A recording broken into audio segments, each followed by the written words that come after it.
Madame, Monsieur, bonjour et bienvenue dans ce flash d'information. Début de stage ce matin pour les 10 300 enseignants contractuels recrutés par le gouvernement, action qui s'inscrit dans le cadre du programme social du gouvernement. C'est donc le début des classes pour ces 10 300 enseignants. Le constat de nos reporters à 13 h. Une délégation du ministère de la Culture et de la Francophonie sur la route de l'esclave au Brésil. Mission de recherche dans le cadre du projet Route de l'esclave, initié par l'UNESCO. La Côte d'Ivoire veut retracer le parcours des esclaves ivoiro-descendants déportés vers les Amériques dès le XVe siècle. Et bien la délégation est sur les lieux. Elle visite plusieurs sites. Elle a visité d'abord l'état de Pernambuco, ensuite Salvatore, dans l'état de Bahia. Nous y reviendrons à 13 h dans le journal et ce sera avec Serge Coléa. Mais avant, sachez que le Hadj 2019 est terminé.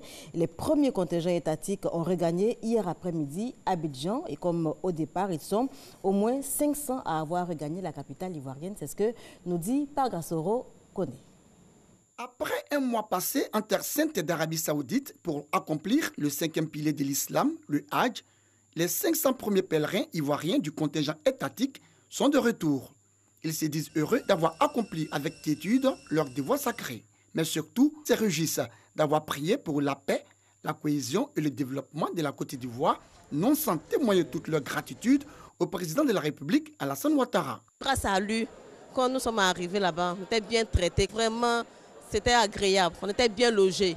Même les pays voisins qui étaient à côté de nous, ils nous enviaient en fait. On a accompli le Hadj grâce au Tout-Puissant, vraiment, ça s'est très bien passé. Nous remercions le président Alassane Ouattara. On nous demandait de prier pour le pays. On a prié pour la Côte d'Ivoire, on a prié pour notre président, on a prié pour le gouvernement. Nous savons qu'en 2020, il y aura les élections en Côte d'Ivoire. Nous avons prié pour que la paix règne en Côte d'Ivoire. Les pèlerins ont reçu les félicitations et les encouragements des responsables du commissariat du Hadj, des autorités religieuses et politiques. Lorsque on va en pèlerinage, on va prier pour soi-même, pour sa famille, pour le pays tout entier.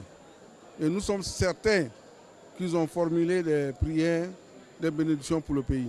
Que Dieu accepte ces prières-là. Au total, 9 000 pèlerins, dont 6 000 du contingent étatique et 3 000 du privé, ont effectué ce voyage en terre sainte d'Arabie Saoudite.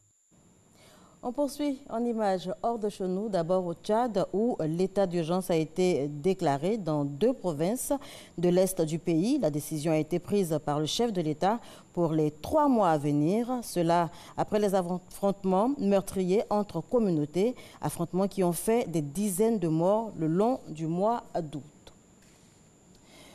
Au Soudan, toujours le Soudan, dans l'attente donc de la composition du Conseil souverain. Le Soudan est toujours dans l'attente de cette composition. La liste devrait être connue aujourd'hui, lundi. En attendant, le président déchu Omar El-Béchi, qui a dirigé le Soudan durant 3 décennies, est arrivé ce lundi 19 août devant un tribunal de Khartoum où il doit être jugé pour corruption.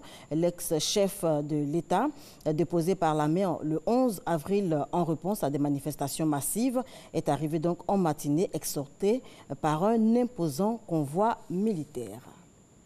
On termine avec la France. Emmanuel Macron reçoit en France Vladimir Poutine à Bégrançon ce lundi 19 août, à quelques jours seulement donc du G7 de Biarritz, où la Russie ne sera pas. Vous vous en souvenez, elle a été exclue du club depuis l'annexion de la Crimée en 2014.